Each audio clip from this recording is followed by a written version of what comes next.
Що приходить вам в голову, коли хтось згадує зимові свята? Сподіваємось, ви згадуєте дідух, павук, яскраві маски і святкову випічку. На десятки років Радянський Союз підмінив ці українські артефакти олів'є та пластиковим Дідом Морозом. Але час повертати собі своє.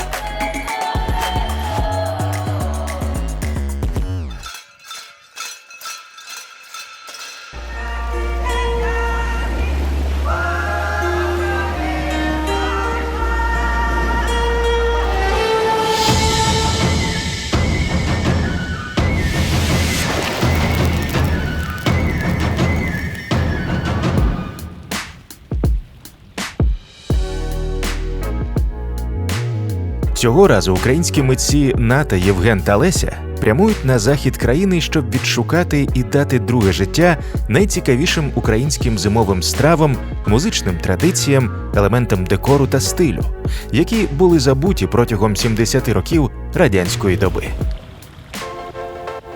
І раптом ви досі не знайомі? Це Ната. Вона любила українські традиції ще до того, як це стало мейнстрімом. Для мене Різдво – це завжди диво, це коли воно витає у повітрі, коли ти радієш запаху хвої із самого дитинства, коли різдвяна зірка сяє, коли діточки співають, коли витає дух якогось добра, якого дуже рідко можна зустріти в сучасному світі і в нашому контексті життя. У 2017 році Ната з музикантами свого електрофольк-гурту «Онука» представила свою версію «Щедрика», а пізніше ініціювала святковий вертеп у Києві. Тепер вона знайомить з українськими колядками свого сина та доньку та записує зникаючі музичні мотиви у віддалених куточках нашої країни. А це Леся, художниця та дизайнерка костюмів. Ух, я так аж нервую, щоб той же ж гарний узор вийшов. Нині вона зі своєю командою створює благодійні колекції та унікальні проєкти, які досліджують та відроджують українську культуру. Наприклад, створила костюм для Хвильового та Тичини, точніше для акторів, які грали українських письменників у виставі про розстріляне відродження. А це Євген – шеф-кухар, ресторатор та амбасадор української кухні. Не можу їсти, а я їм. Він один з небагатьох, хто знає, що вареники, куття та узвар – це далеко не все, що українці звикли ставити на стіл на зимові свята. Для популяризації української кухні в світі нічого краще, ніж війна, важко було придумати, як би це не звучало, але і італійська кухня, і китайська кухня, вони були розвинені саме завдяки великим трагедіям і завдяки великим переселенням людей з одного континенту на інший. Тому я певний, що українська кухня стане популярною в світі, і вона вже є популярною, на неї є величезний запит. А тепер гайда на захід – досліджувати українські традиції і шукати свій запал.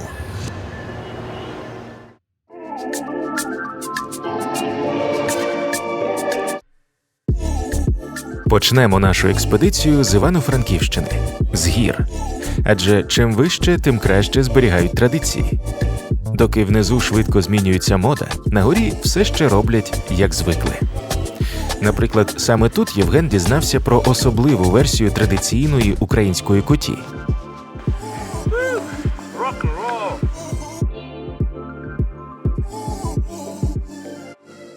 Я думав, що куття – це така автентична, архаїчна страва, яку там додають лише горіхи, додають лише мак, лише пшеницю, додають узвар і мед. І це все, більш нічого не додають. Але коли я почув про кутю з халвою, то я вирішив переїхати, лишити там машину і піти вгору заради цього.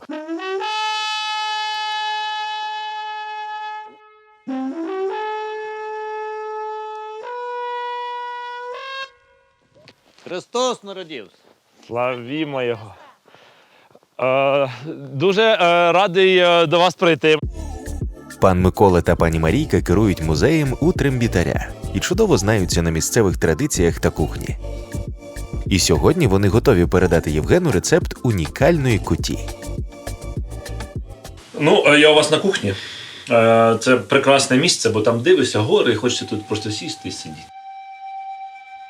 То я буду газденя, а ви будете газда. Добре. Та ми сьогодні будемо варити пшеничку. Пшеничко це? Ні кутю, бо кутя у нас гуцулиця так не називають. Ой. Це низинні райони називають А ви кутя. піднялися А вгору і ми по-своєму. дгорі ми собі говоримо по-своєму. Пшеничка. Залежно від місцевих традицій, за період зимових свят кутю готували двічі або тричі: у надвечір'я Різдва, на веселя та на водохреща. В українській традиції кутя символізує зв'язок із родиною і предками. Вважається, що куштуючи кутю, ми поминаємо померлих родичів. Класичний рецепт куті, здається, знають усі, але не всі знають, що символізує кожен інгредієнт. Ну, а тепер що головне? Мак терт. О, це чоловіча робота. Це чоловіча робота. Давайте, Так. Чоловіча робота.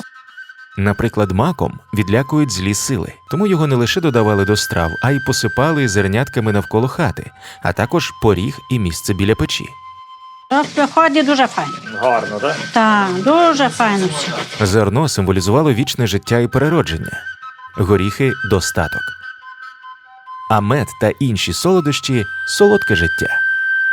Особливість місцевої куті, яку готує Марійка для своєї родини, у тому, що за солодкість в ній відповідає халва. То давали у насіння це давали меду, нєцкали, товкли і є халва. Але це робили заможні люди. Бо в таких простих людей не було. Не було меду. То це у нас не було- заможня така буде. Так, це сьогодні буде пшениця. заможня, так. Ну і тепер усього будемо потрошки давати у У мак. мак. Так. Так. Горіхи. Почали. Горіхи це на здоров'ї. На здоров'я, Так, так, додає. це на здоров'ї. Мед на любов, бо це солодке, на любов. О, на Мед любов. на любов. Оце воно таке. Традиційно, за тим, як зварилася кутя, українці визначали, яким буде рік. Коли зерно підходило, вважали, що рік буде добрим. А якщо верх западав, то до поганих новин. Наче, бачите, щось таке, наче зрозуміло, а наче зовсім все по-іншому. Це прикол. Вона ж така рідка, Так, рідянька, має бути рідянька. абсолютно інший рецепт. Так, все. Ви по-іншому їх поєднали, додали по-іншому, і я такий шок. Як так у вас так вийшло? У мене шок. Да. І знаєте, коли вже сідаємо за святу вечерю, перший чоловік, газда, Угу. бере Ложку. о, отак. О. Дякую Богові, що діждали. Це єднені. І отак на стелену. На стелену так, кидайте, на стелену. Кидай. Під киданням куті до стелі намагалися передбачити, як буде поводитися худоба в наступному році. А ще вважалося, що якщо до стелі прилипне більше зернят, то буде врожай, а якщо більше маку, роїтимуться бджоли. Дякую Богу, що діждали. І кажете, на щастя, на здоров'я, на худобу, на дітей, аби всі були дуже здорові. На щастя, на худобу, на діти, аби всі були здорові. Дуже файно. Це буде тут Так. щастя у вас.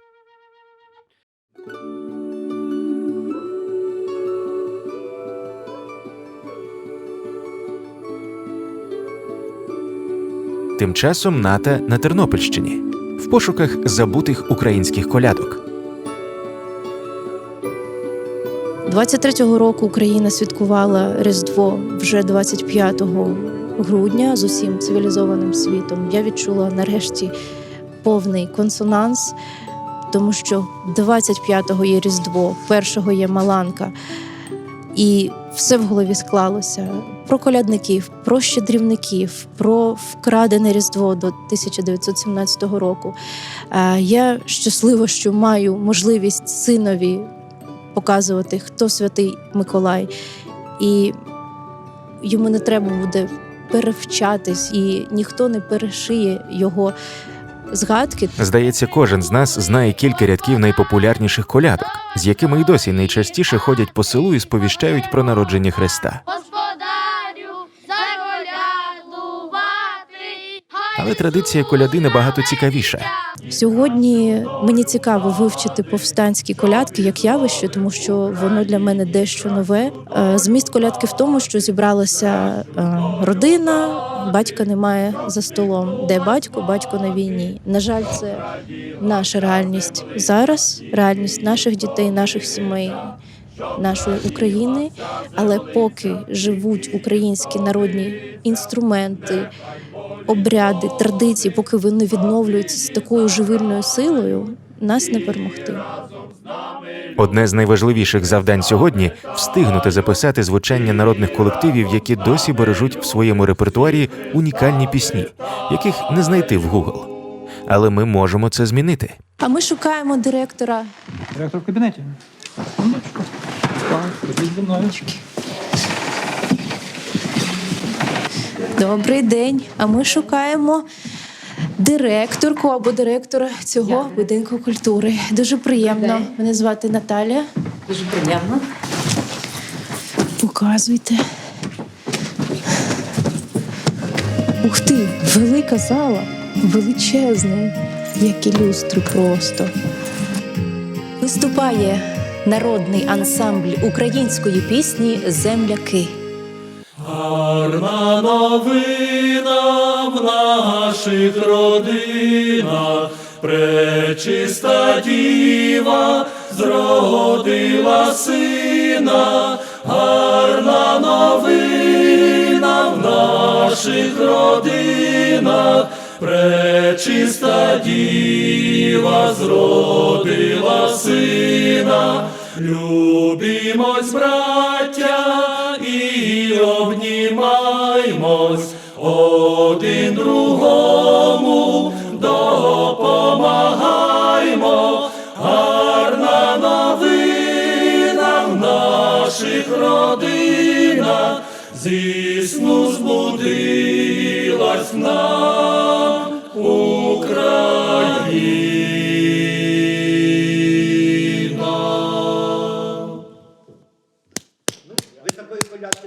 Дуже красива. Дуже красива колядка. Гурт «Земляки» – не просто виконавці пісень. В радянську добу вони шукали, зберігали і самостійно відтворювали забуті повстанські пісні. Колектив створений в 89-му році. 8 хлопців молодих, які мають голос гарний, слух гарний. Ми збирали старих старожилів, людей, старі пісні. Направлені були пісні іменно козацького плану, потім стрілецького плану, пісні УПА. Зрозуміло. Тобто виходить, що це цілий багаж етнографічних пісень, які ви збирали, як в етнографічних експедиціях, накопичували цей репертуар і виконуєте ще й зберігаючи спадщину, та, що не записано ніде. Так. Ми далеко не їздили, ми в нашій окрузі, будемо казати, збирали в старожилів. Вони нам наспівували. Тоді було, ще будемо казати, технічно так не можна було. Мені брат привіз десь в воєнторгі, купив магнітофончик такий на батарейки, що можна було записати слова тоді. А тоді я, як музикант, я маю вищу музичну освіту, поклав ті пісні на музику. Дехто вперше почув про стрілецькі пісні, коли країною прокотилась стрілецька пісня «Ой, у лузі червона калина» у виконанні Андрія Хливнюка, соліста гурту «Бумбокс». 100 років тому цю пісню співали бійці УПА, а з 2022 року співає весь світ. Це є стрілецька пісня, ми її ще співали в 90-х роках. Мелодія майже така сама, видно, вона сподобалася людям іменно сучасним виконанням. Оцей гей-гей. Так. А вона зовсім інакше йде. Це ще є переосмислення. Це добре, що все одно воно зберігається, транслюється, і так переосмислюючи, живе і надалі. Так, і дуже багато пісень зараз такі народного плану, історичні пісні, які в сучасній обробці зроблені, і вони більше для молоді, будемо казати, і молоді їх тоді краще сприймає. Звучить сигнал повітряної тривоги, тому ми маємо пройти в укриття.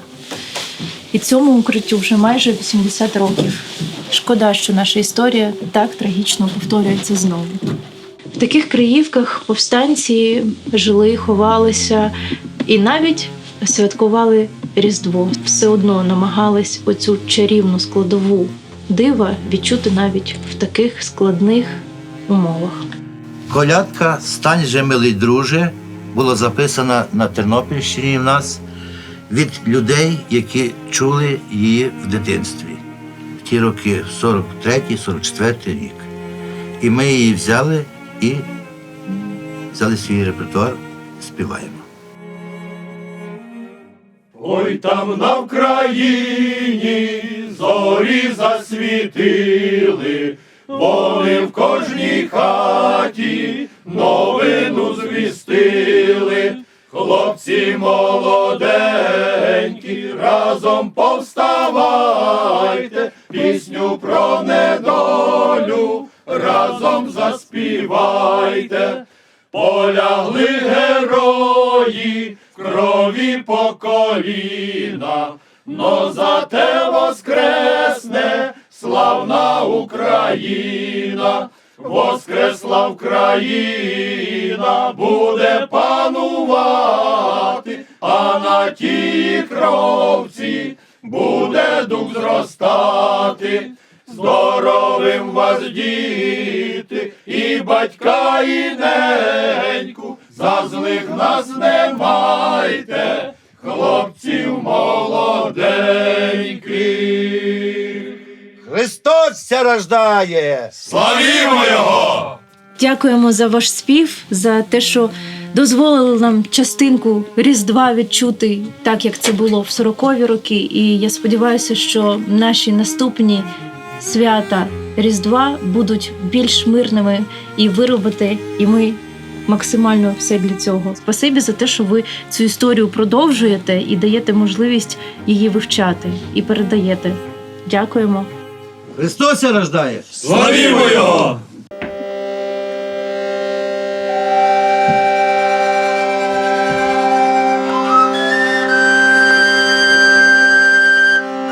Тим часом кутя готова, і вся родина з Євгеном, а вже ж збирається за одним столом. О, Боже мій! У нас сьогодні вечір пшенички, бо у горах то є навіть співанка, що Чорногора хлібні роді, ні роді пшеницю, а гуцула викохує сиром та й жентєцю. Так гуцули виросли на камінню, на молоці, на сирі, але вже в низинні регіоні, дякуючи їм, що вони там пшеничку посадили, в них родиться, та й з тих часів прийшла пшениця до нас у гори, і ми смакуємо сьогодні пшеницю, хліб. Це все домашнє, ви їсте, окрім муки, а все домашнє. Вау, немає в мене слів. От які для тебе найяскравіші традиції є в горах? В горах що цікаво, люди тут не живуть за традиціями, люди тут живуть. І це є традиція. Ага. Так, в цьому і різниця. Тобто вони живуть, і в ці їхні дні життя просто свята приходять. Тобто свята не починаються і не закінчуються, вони просто є паралельно до їхнього життя. Я почав цінувати безпосередньо і гори, і Гуцульщину, тільки коли я звідси поїхав на навчання. Ага. Ну, бо коли ти живеш серед цього, ти не розумієш його ціни. Ти таке, наче так у всіх. Так. Я не розумів, по що люди ходять в гори, поки не поїхав з верховини. І зараз дуже тішить те, що люди з інших регіонів, приїжджаючи сюди, бачачи те, що тут все трушно, вони розуміють, так, а що в мене вдома? А хто я є? А хто мій тато? А хто мій дідо? А хто мій прадід? Чим вони займалися? Звідки взагалі вони? І от цей процес вивчення і родоводу, і вивчення того краю, звідки ти є, він тут, насправді, дуже у багатьох людей починається. Зараз це, напевно, найважливіше, що повинні робити люди, які в тилу. Бо того, що якщо ми не будемо тут думати про те, а хто ми є, а яка наша культура, то все втратиться. Абсолютно. Приємного апетиту, файного настрою, веселого життя вам усім та й миру нам.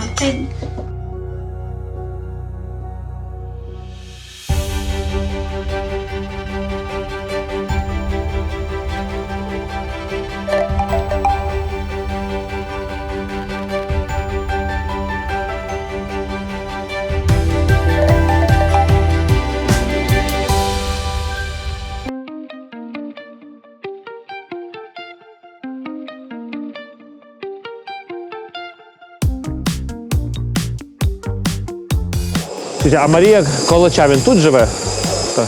Дякую. Ще одним важливим елементом різдвяної вечері обов'язково був хліб. Пане Клопотенко, ви борщ прийшли наші. Не борщ. Будуть мене вчити готувати карачун. Знаєте, я такий ніколи не їв, зараз будуть. Карачун, крайчун, керечун, корочонь або ж крачівник – це все назви українського різдвяного хліба. Борошно, молоко, дріжджі, яйце та маргарин. Все. Карачун, а вже ж, теж виконував обрядову ритуальну функцію. Вважалося, що від того, яким він вийде, залежить достаток родини у наступному році. Але про це пізніше. Давайте подивимось, чим там займається Леся. Ми приїхали до вас дивитися на самі фантастичні дідухи з усієї України. Вважалось, що пшениця завжди показувала заможність господаря. Якщо людина мала на зиму мішок борошна, то все, вважалася багатою. Тому і дідух, який ставили напередодні різдвяних свят, мав бути якнайпишнішим. Боже, що це таке неймовірне? Він просто велетенський, він більше за вас, заввишки за вас.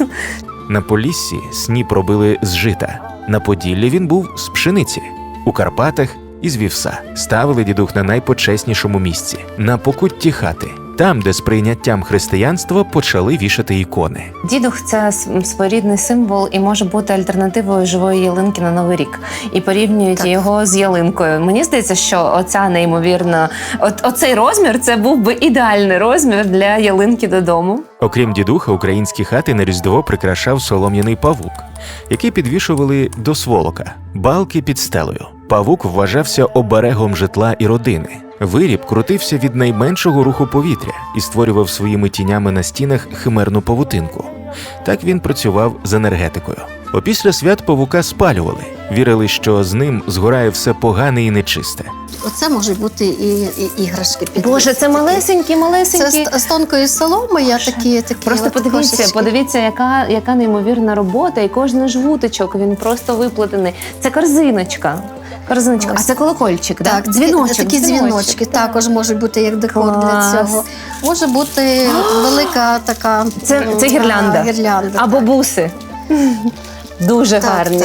Клас. Слухайте, це може бути дійсно українською сучасною, ні на що не схожою ялинкою додому на Новий рік, тому що це просто вау. Я вперше бачу, пані Марія, саме гірлянду. Марія Кравчук вже понад 40 років займається соломоплетінням і навіть презентувала свої вироби в різних куточках світу. Проте цю народну традицію вона отримала не у спадок. Їй довелося її відроджувати. Коли працювала художником в колгоспі, то агроном, така Аня, з якою я сиділа в одному кабінеті, вона привозила з поля такими великими оберемками снопи. І вони рахували, скільки там, припустимо, на гектарі. Якось вони там вираховували. І вона складала в 500 цих колосочків в один такий сніп. Так дуже красиво складала. Мені так подобалося. І коли вже я згадала, що це можна робити дідухи, бо тоді літератури не було, майстрів не було. І до мене, взагалі-то я була якби перше джерело в тих 84-му році, тут на Волині, не буду казати по Україні, що я почала соломою працювати. Ось, і після тих пір я почала щось читати, десь може в музеї Гончара бачити дідухи. І далі ми складаємо якби на свій лад. Матеріали для створення солом'яних прикрас Марія створює і збирає самостійно. Так, зараз чекайте хвилинку. Оце ж треба тепер залізти. Боже, які кольори! Я їх зрізаю, коли вони ще не розкриті. Тоді вони тут розкриваються і бігом, на горищі прямо. На горищі, і бігом засихають. Це просто вау. І це все ви використовуєте для дідуха, для декору. Тобто можуть бути квіти, можуть бути трави. Отут я бачу фантастичні різні трави. Ще можуть бути ягоди, я читала. Типу калина, якась горобина. Калина і колись брала лісові ягоди червоні. От просто, шановні, подивіться, що ця мініатюрна просто фея насправді вирощує. Це вже більше, ніж 1,80 м. Це просто капець. Десь 2 метри є. Щоб зберегти традицію, мисткиня відкрила перший і поки що єдиний музей солом'яних виробів в Україні. Адже для неї традиція створення солом'яних виробів – це не просто хобі, а пам'ять. Наше село в 43-му році німці спалили. Вони окружили наше село, і вони людей всіх зігнали. Там і діти маленькі були, і вони всіх розстріляли. В тому числі мій дід. Ось, але моя тьотя і наша їхня невістка, і двоє дітей, вони втекли. Вони втекли в поле. І німці потім прочесували село, поля, ліс, у нас є такий верболіс, і вони прочесували і натрапили 2 німці на мою родину. І один хотів стріляти, а другий йому підвів автомат. І потім вони втекли ще далі від наших сіл. І ви знаєте, я потім думаю, от як я? Я так мріяла малювати, я вчилася. І тут в мене солома, оце стебло. Я вирішила так, напевно, це я даю дань оцьому полю, цим стеблам, які зберегли, спасли мою родину. Ну, іначе пояснити не можна. Нині в одній з місцевих шкіл мисткиня проводить уроки соломоплетіння для дітей. Серйозно, оце Так, ти зробив? безконечно. Можна подивлюся? За той час, поки нас не було? Так, він зробив цей квадрат Чекайте, і оце теж він сплів? І так, він прекрасно робить ці роботи. Вибач, будь ласка, скільки тобі років? 11. Так, це 11-річний красень. Дмитро. Помаши, будь ласка, Дмитро, в камеру ручкою, що це ти. Зробив з серденьком таку дивовижну штуку, але найбільше мене, звичайно, дивує, як він це все виплив. Ну, це вау. А що якщо запропонувати усім нашим дітям замість спінерів, ляльок лол і плетіння з резиночок автентичні і екологічні іграшки, які можна зробити самостійно? Раптом ви вже захотіли спробувати? Дмитро розповість вам як.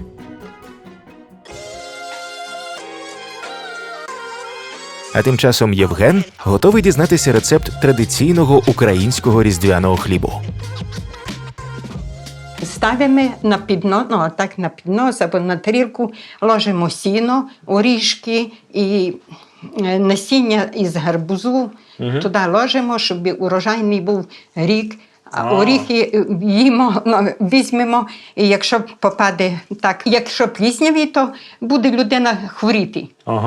А якщо буде добрий такий, хороший, що можна їсти, то буде здорова людина цілий рік. Я знав, що Крачин – це Різдво, правильно ви говорите? Да. І саме тоді виходить, що цей хліб – це є як різдвяник.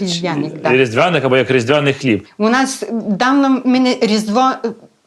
Рідко хто говорив Різдво, а ми постійно Крачин, і воно так лишилося і Крачуник. В деяких регіонах України Різдво й донині називають крачун, що співзвучно з угорською корачонь, адже в прикордонних регіонах запозичення слів – звична справа. Я ось десь 2 роки про цю страву знав і не міг зрозуміти, що за карачун, а тепер все стало зрозуміло. Це просто різдвяний хліб. Це ж саме так, як, знаєте, як у всьому світі ми знаємо різдвяні хліба, на Різдво готують панеттоне, на Різдво готують штолен, це суперпопулярно чомусь в Україні.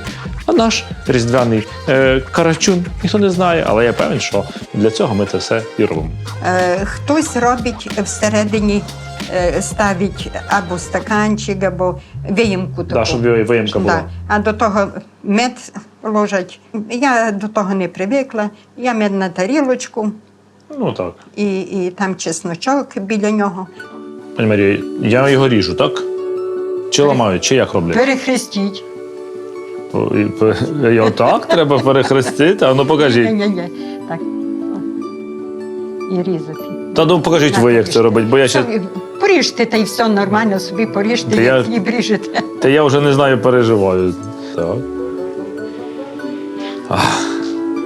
Оце справжній різдвяний хліб. Той, який українці шукають. Знаєте, українці в магазинах купують все, окрім справжнього різдвяного хлібу. А це він.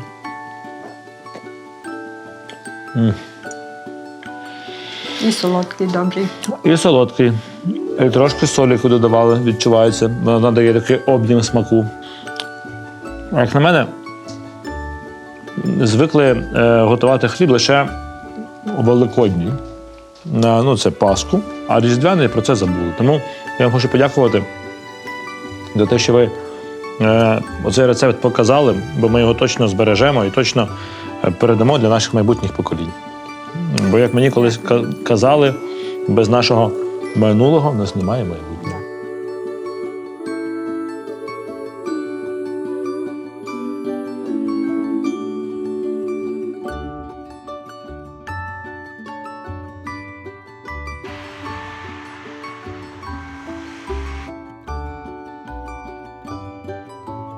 ціла система у вас. Прошу. Рада вас бачити. І я дуже. Є ще один вид прикрас, що знайшла в експедиції Леся. І ми приїхали, щоб дізнатись про них більше. 15 років назад ми почали, почали роботу з досліджень, з поїздок в місто Яворів і, скажімо, з музейних експонатів, і почали робити яворівську іграшку. Основною ціллю нашої було зберегти і продовжити традицію. А з часом вже виникла така ідея і навчити робити іграшку. Інших. Яворівські іграшки почали виготовляти ще у 17 столітті. Але наприкінці 19-го ремісничне виробництво почало конкурувати з дешевою фабричною продукцією. За цим послідував прихід радянської влади, яка перешкоджала розвитку ремесла забавки, просто заборонивши майстрам торгувати. А скажіть, а зараз, крім вас, з пані Оксаною, на Яворівщині ще є майстри, які займаються? Ні, давайте так, ручною роботою, так, як кажете, робите ви, не таким Ми скажемо туристичним. так, що майстри є, але крім нас ніхто тим не займається. І не дивно, адже створення яворівської іграшки потребує серйозних вмінь. Я так аж нервую, щоб той же ж гарний узор вийшов. Аба! Ну, трошки кривенька, але моя. Так, то зараз підшліфуємо. Клас, стала рівненька. Це справжня магія, тому що все, що в мене було кривеньке, можна зробити, потім відшліфувати тут, і стане ідеальні лінії, ідеальна пташечка. Ну, щоб скріпити цю пташку, тут виходить 15 кріплень з дроту. Ага. Якщо той дріт взяти загалом, то вийде майже метр. 98 сантиметрів дроту йде 98 сантиметрів, яка точність. на одну пташку. Тобто тут немає жодного гвіздочка, тут є тільки дріт, який ви кусаєте і ним і скріплюєте, правильно? Так. З м'якого в'язального дроту робимо скобки для цих петельок на пташку. Я знаю, що у вас є мрія зробити музей тут, у Яворіві. В Янові ми взяли приміщення на 25 років в оренду. Взагалі-то шкода, що майстри вимушені заробляти в інший спосіб, жити за щось треба, з тої іграшки не проживеш. А ми практично все, що ми купуємо, тобто все, що продаємо, то ми вкладаємо В матеріали. Чи в матеріали, чи купуємо якісь експонати до майбутнього музею. Угу. Чим вам приходиться заробляти на життя? Я художник-реставратор. Вау! От, будь ласка. Сама популярна модель яворівської забавки. Кілька років Оксана Когут та Остап Сойко вимагали офіційного визнання іграшки. Нарешті, у 2022 році яворівську забавку внесли до переліку об'єктів нематеріальної культурної спадщини України. Пані Оксана, скажіть, будь ласка, це ж справа фактично вашого життя. Так. Можна так сказати? А чому от ви зупинилися саме на ній? На мою думку, відроджувати, продовжувати давню традицію – це дуже важливо не тільки для мене, а для самої України. Таким чином ми себе і ідентифікуємо. Тому що наша культура є нашим корінням. Ну а далі справа за нами – зробити іграшку популярною знову. Тож раптом ви шукали подарунок на зимові свята, зверніть увагу на яворівську забавку.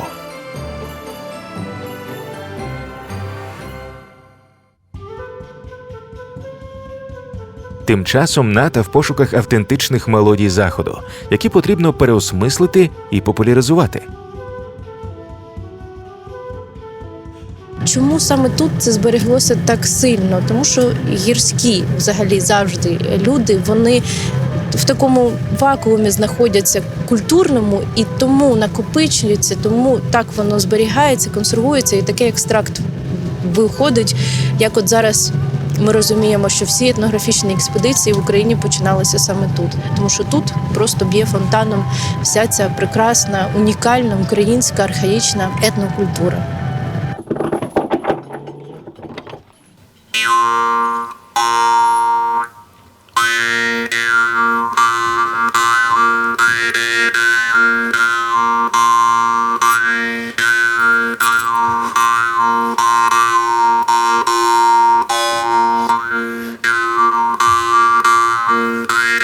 носика береш до рота і видихаєш голос, і от тобі є дримба. Дримба до ХХ століття була поширена по всій території України. Але зараз на ній грають в основному в горах, літні гуцули. І часто це вміння передається з покоління в покоління. Ця дремба ще батькова. Ух ти, ну вона звучить прекрасно. Так. А вже сучасні, ну то вже по...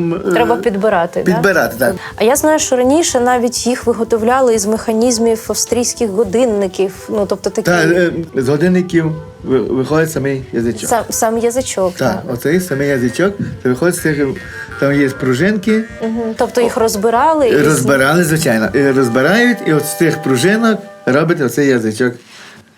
На дримбі грають за допомогою губ, зубів, язика і дихання одночасно.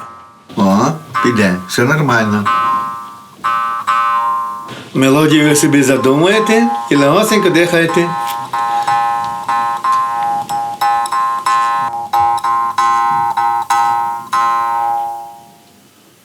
Клас. Може, заграємо щось разом? Звичайно. Це сопілка з Тернопільської області. Тут навіть є документ. Вона 76-го року. Причому звучить вона, як на мене, дуже класно, враховуючи, що їй скільки років? Майже 50 скоро буде.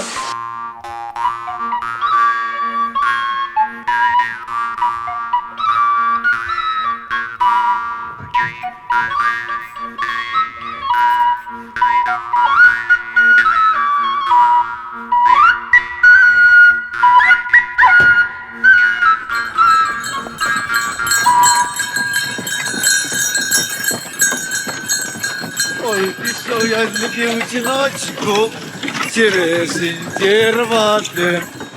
Вона вилізла та й потрясла, і я почав збирати. Збираючи черешеньки, вгору подивився. Та я думав, що на небі рай Божий відкрився. В кожному селі у Карпатах завжди було по кілька майстрів, що виготовляли музичні інструменти. Оце я з половини ніс на плечі 15 кілометрів. Оце і є громовиця? Оце і є громовиця. І це з такої? Дякую. Таких людей тут можна зустріти і зараз. Але їхня справа дуже рідко має продовження, адже найчастіше їхні діти залишають своє село і переїжджають в більші міста. Це ще у світі такої не було трембіт. Тут, у Космачі, живе один єдиний майстер-самоук, котрий донедавна виготовляв скрипки з італійським тембром.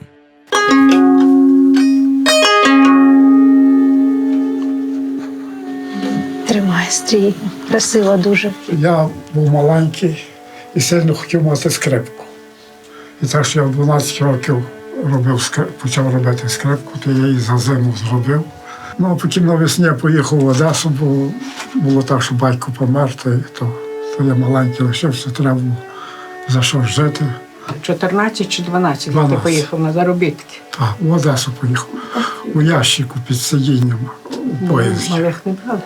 Після армії домобілізувався, прийшов в Космацьку дільничну лікарню, робив водієм на скорій помочі і паралельно вдома робив скрипки. 50 років стажу мав.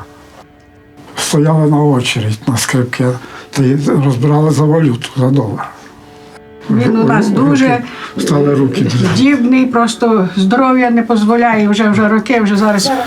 Вже більше як рік я нічого не роблю. Жінка стоїть в майстерні, зна словцю, усе. Спасибі, що пустили і показали частинку королівства. Ми тільки що мали змогу потрапити до Василя Книшука. Це майстер скрипок. Взагалі, це неймовірно, що ми потрапили в цей будинок. На жаль, майстер вже пару років не робить через стан здоров'я, але я щаслива, що ми встигли зафільмувати частинку його майстерні. Мені це дуже нагадало мого дідуся.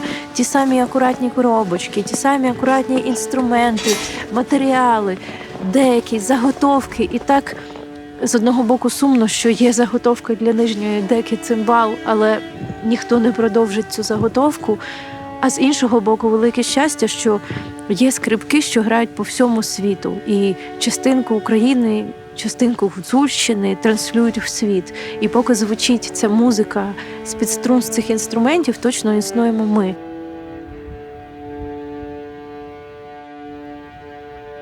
Тим часом у Лесі пішов сніг, а знімальна група вже встигла отримати свою порцію ранкових пригод. Нас забуксувала машина, і ми її штовхаємо. Штовхають хлопці, я дивлюся, знімаю.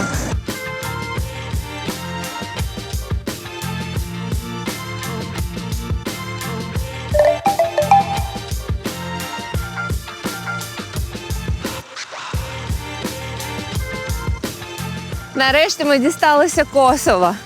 Нас завалило снігом. Ми вже встигли в самого ранку відкопувати і штовхати бус. Знаходимося посеред гір, бозна де. Все задля того, щоб потрапити на виробництво справжньої гуні. Що це таке? Як це робиться? Як це вичесується, вивалюється, вимочується? Все це пообіцяли показати мені прямо зараз. І дати спробувати це зробити власними руками. Щоб потім ми точно зрозуміли, як же створюється сама модна українська шуба – гуня. Здавна гуцули були переконані в тому, що вона має цілющі властивості. Виробами застеляли ліжко, клали їх на підлогу, використовували як ковдру або носили на собі. Вже кілька років, як такі українські шуби стали популярними серед модниць великих українських міст та навіть отримали славу далеко за межами країни. Адже в 2016 році в Карпатах з'явився бренд «Гушка», засновники якого вирішили популяризувати цю українську традицію. Пані Любов, скажіть, ми стоїмо при в'їзді в ваше рідне місто. Рідне село. Село Яворів. І тут почалося ваше ремесло. Та. Скажіть, а хто вас навчив ткати? Бо це ж цілий процес. І оце від вівці до готового виробу – це неймовірна кількість всього, що треба зробити. Хто це зробив? Так, це мої батьки. Батьки вас навчили? мої робили, так. А це було їх головним заробітком? Так, був період життя, коли це був лише цей заробіток на ліжникарстві. Ліжникарство, тобто ручне виготовлення ліжників – унікальна українська традиція, яка найкраще збереглася саме у Карпатах. Вовняні предмети тут передавали з покоління в покоління, від батьків до дітей і так далі. Зіткати полотно з вовни у природному її вигляді неможливо, оскільки цей матеріал потребує догляду та підготовки. Тому процес виготовлення гуні багатоетапний, і починається він на схилах гір. Є якийсь спешл рецепт, яким треба їх годувати, щоб шерсть була класна? І пані Любов була щаслива? Обов'язково хвоя. Хвоя? Так, взимку хвоя. Тобто ви їдете в ліс? Набираємо хвої, Так. або якщо файна погода, то пускаємо їх лісом просто гуляти. Хай собі хвоються. Чим більше видів рослин, лісу треба багато, тим краще буде вовна. Після стрижки помиту та висушену вовну граблюють, тобто розчісують. Раніше це робили вручну спеціальними граблями, але з часом люди придумали, як полегшити та пришвидшити цей процес. І це єдина автоматика, що нині використовується на виробництві гушки. Дивись. М'яка. Оце є розпушена вовна, вже готова до прядіння. Далі в майстерні з розчісаної вовни треба спрясти нитку. Це робиться таким дерев'яним паличку веретено, називається. І вручну закручуємо однією рукою, яку нам за товсту нитку, скільки забагато вовни, а другою рукою крутимо ниточку. І виходить така магія нитки. Зараз чекайте, я спробую, в мене все вийде. Ох, не виходить. Добре, у вас так це легко виходить. Так, щось тут в мене. Так. А це рахує? Рахується? Це рахується, добре. Наступний етап – прядіння. Так, 2 пропускаю, 2 кладу. Так, Паша, це... Так, 2 пропускаю, 2 кладу. З такою швидкістю мене б не взяли сюди на роботу. Так. І ви в мене вірите? Так. Ще не зламала верстат. На фінальному етапі готовий виріб відправляють на валило. Це ніби величезна пральна машинка, в якій місцеві здавна прали свої вовняні вироби. Там вони виварюються, збиваються, змінюють розмір, фактуру та колір. Та так витягують, викидаємо. Воно має дуркати вуш. Ще вуще. Так. Все назад. Окей. І так треба кілька разів. 4-5 разів витягувати, заміряти. Кілька тижнів роботи і гуня готова. Вай.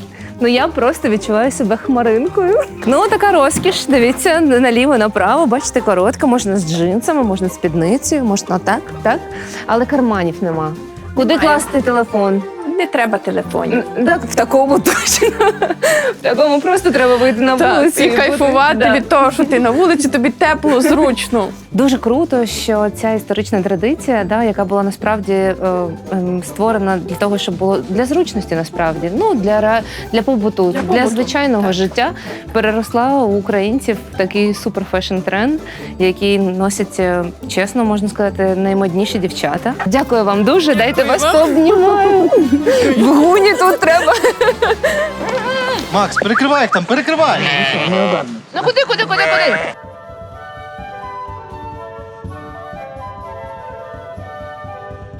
Ми цього не планували, але Ілько, з яким Євген познайомився на різдвяний вечір у Марійки та Миколи, пообіцяв показати незвичайну страву, яку вміє готувати його бабуся.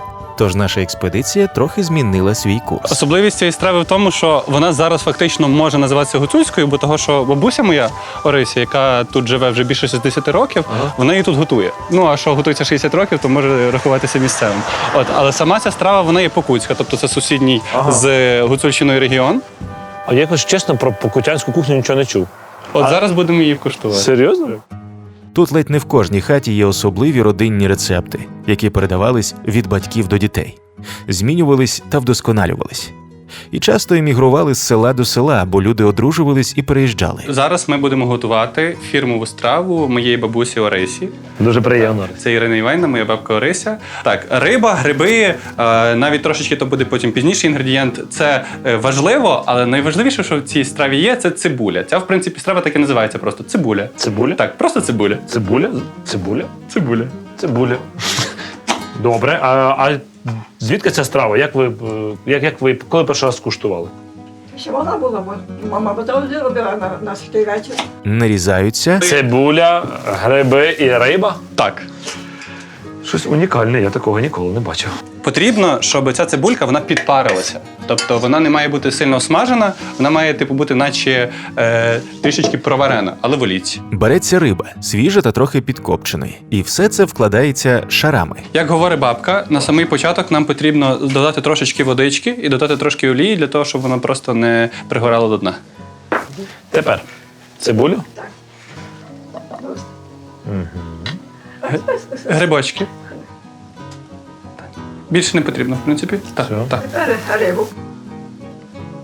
Томатної пасти. І тепер посипати, наче сіллю ту саму гречку. Багато рослин. Отак. Отак. Отак. І тепер я. Отак. Правильно? Так.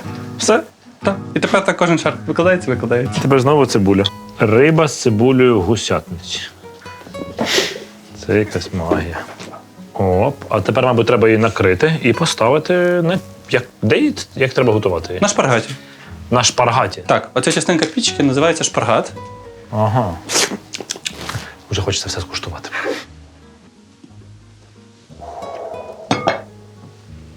Мені коли смачно або гарно, я завжди озвучую. Оце цибуля. Так, це цибуля. Угу.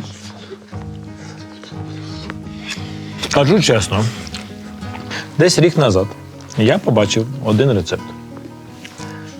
Коли просто одна людина бере хліб і просто на хліб накладає 3 ложки смаженої цибулі. Угу. Мене це дуже збудило. Я зробив так і почав їсти. І потім ти розумієш, що в ній цілий смак. Ти розумієш, що ці французи, які зробили цибулевий суп, вони взяли просто цибулю, дали трішки вина, вершкового масла, більше нічого. І в цьому є унікальність. Це навіть не страва, це щось набагато більше і значиміше. Дякую вам дуже.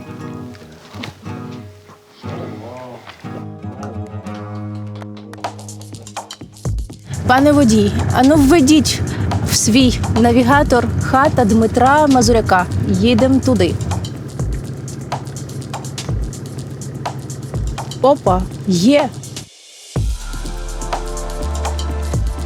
Ми їдемо до Дмитра Мазуряка. Це взагалі унікальна особистість. Це музикант гурту «Казка», сопілкар гурту «Казка», як прийнято його називати. Але взагалі сопілкар – це настільки вузьке поняття для Дмитра, тому що він реально мультиінструменталіст, фольклорист, етнограф, дослідник. І ще він відновив в цьому селі, в Іспасі, в своєму рідному місці народження, святкування Маланки. Дмитро у 6 років вже грав на сопілці, а в 10 – на цимбалах. Нині він грає на понад 30 музичних інструментах, а ще колекціонує їх. Це наша стара хата. Тут жило от 4 покоління, ну я вже 5, моєї родини. І після того вона вже просто з часом вже не дуже придатна для того, щоб постійно там знаходитись. Тому ми побудували цю. На горі у мене там така маленька, скажімо так, галерея, де я привіз всі свої інструменти перед початком вторгнення з Києва, з квартири вивіз, бо на початку, коли були обої на оболоні, то квартира згоріла. Але мені вдалося забрати маски, там, деякі костюми і власне, інструменти. То оце ідемо туди.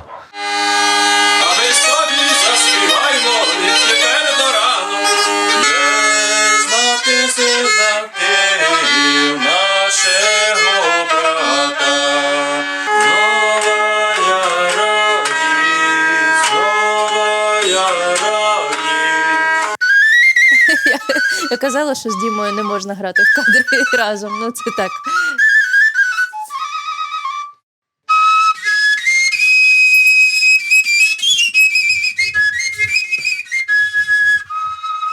Це той випадок, коли кажуть, що у нас палка росте, якщо вставити в землю, так вона і грає ще, якщо поставити до рота. У нас тобі подарунок. Це новий інструмент з Закарпатського регіону. Я думаю, ти такого ще не бачив і ніколи не чув. Причому тут максимально видно, що це Закарпаття, тому що тут угорське пиво.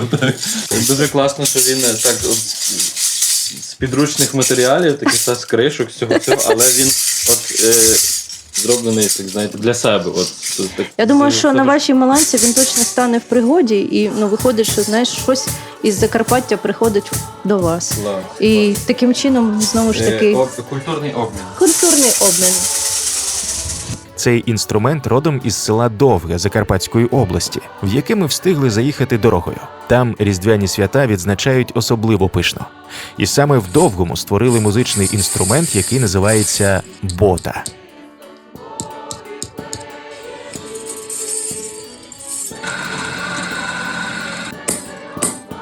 Проїжджаючи Довге, ми зустріли коляду на вулиці.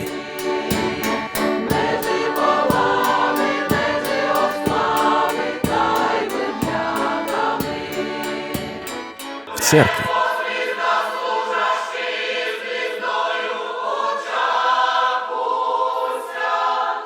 Пройшлись колективами колядників по хатах.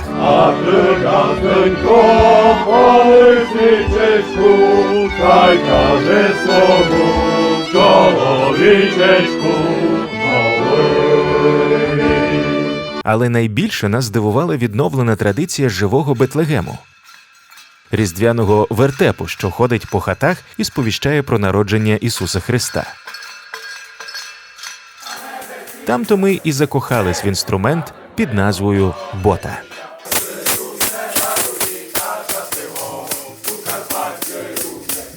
Дякую за подарунок і, звісно, чекаю вас увечері сьогодні на маланкування. Будемо йти маланкувати по селу.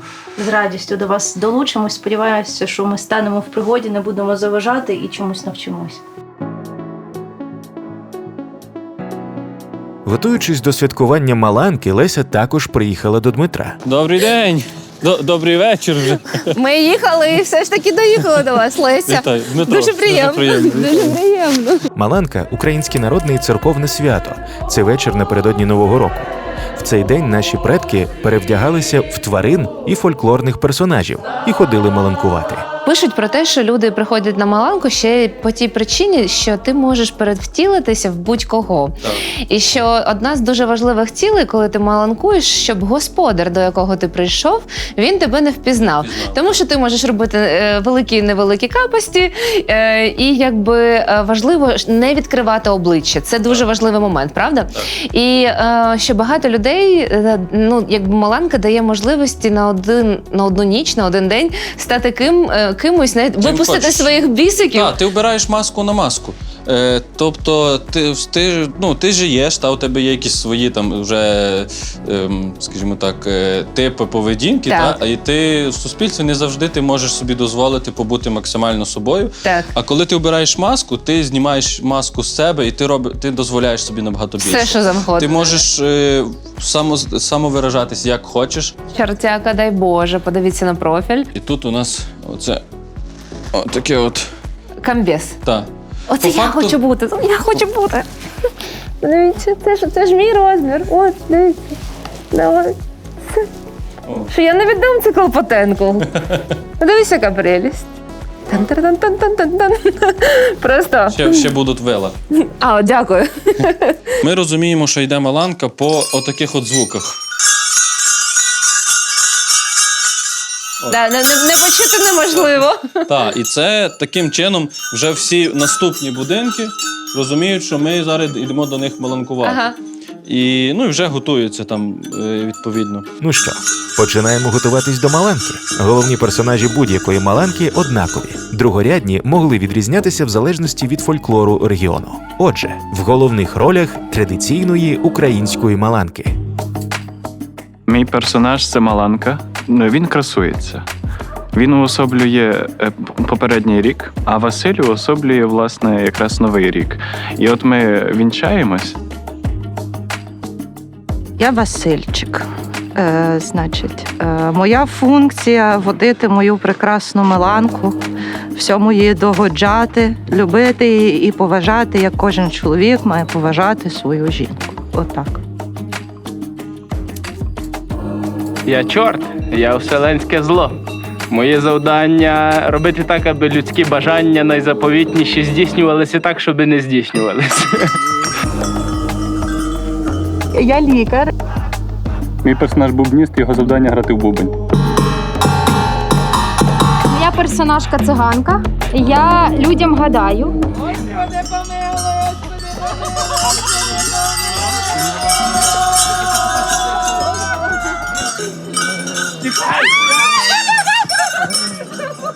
Забирайте її! Забрали мене! Якою ви хочете бачити Україну багатою? От ось сюди кидайте. Беремо цих маланкарів до себе! Беремо! На маланку всі збираються ще засвітла. Перевдягаються в костюми, готують інструменти та налаштовуються на відповідний настрій. Це моя маланка! Це моя маланка! Маланка! Як сказав Колпотенко, нашої передягати вона і так чорт.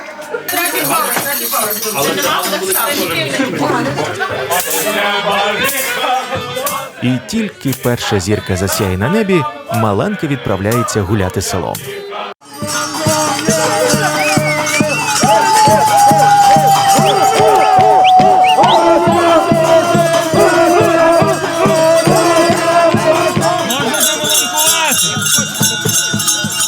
Головна задача маланки – розвеселити, привітати господарів зі святами. А ще отримати гарні гостинці.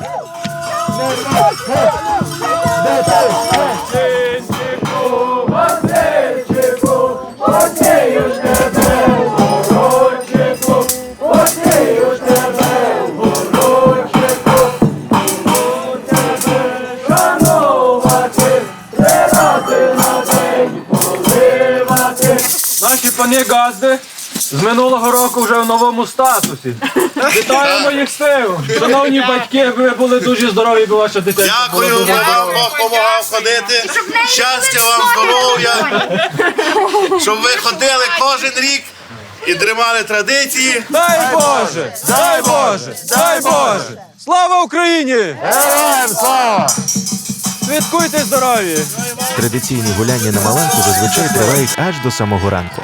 Проте у роки повномасштабної війни графік підлаштовують під комендантську годину. О, коза прийшла! О, тут ще що відбувається? Це столична тусовка, дуже незвично. Дуже нелегко. Як тобі? Поперек болить. Поперек болить? А це пілатес. А як тобі? Поперек не болить. Я не знаю слів, я відчуваюся трошки якось. Я теж не знаю слів. А так би хотілося б їх знати. Ну нічого. Ми вивчимо слова наступного року. Ми повернемося найкращими малинкарями цієї країни. Нині дідуха, маланку та кутю можна вже зустріти не тільки в далеких селах, як це було ще кілька років тому, а й навіть у великих містах і навіть на фронті.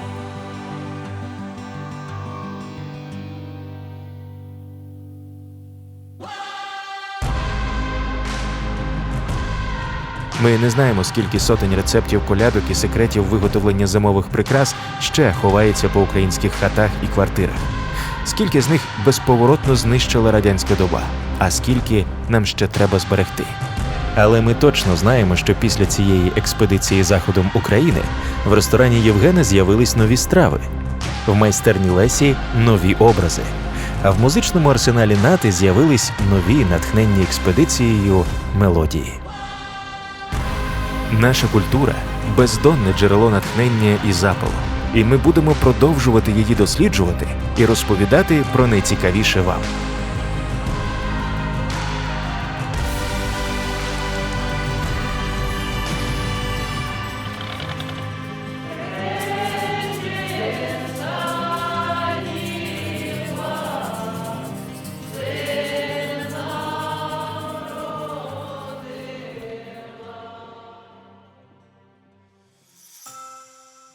Бажаю здоров'я, товариство, вітання вам з сонячного півдня. Наразі я вже понад півроку як проходжу службу в Збройних силах України, працюємо тут на півдні з підрозділом. І я щиро радий, що нам вдалося втілити в життя цей проект. Дякую всім організаторам, всім, хто долучився. Дякую моїм друзям, завдяки яким ми створили чудове свято. І я щиро вірю, що після перегляду цього проекту в кожної людини прокинеться бажання дослідити культуру свого регіону ще більше. Міста чи села, оскільки наша культура вона надзвичайно багатогранна, я впевнений, ви знайдете багато цікавого. Також хочу привітати вас всіх з прийдешніми святами. Бажаю вам провести ці свята в колі рідних та друзів, наскільки це можливо. Не забувайте донатити і веселих свят. Бажаю здоров'я. Мене звуть Данило Хомутовський, я оповідач цієї історії. Знаходжуся в лавах ЗСУ. Ми маємо боротися, ми маємо стояти стільки, скільки треба. Отже, бажаю вам спокійних, тихих, гарних свят. Привіт, друзі! Мене звати Діма, я звукорежисер першої серії «Запал». З другої трішки не вийшло, тому що я змінив свій рід діяльності, але тим не менше хотів би побажати всім любити українську культуру від Волині, звідки я сам, і до Донбасу, звідки я вам передаю цей чудесний привіт. Отож, вітаю всіх з прийдешніми святами, бажаю всім здоров'я і побачитись своїми близькими. Ну і нехай проблеми та незгоди не роблять вам в житті погоди. Нехай вам щастить і будьте здорові!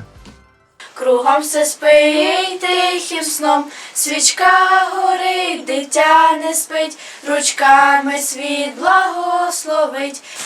Правило просте, яблуко росте не для того, на кому росте. Маленький потічок впадає в море, і не просив взамін нічого. Якщо любиш, то кохай, що маєш віддавай, просто віддавай для себе самого. Ми хороші. Моя особиста леопардова діва бородата. Просто так, простота. Скільки того життя, скільки ще часу. Хрестик на твоїх грудях нагадає, в чому суть. Нагадає, хто ми є. І що прийняли одне одного такими, як ми є.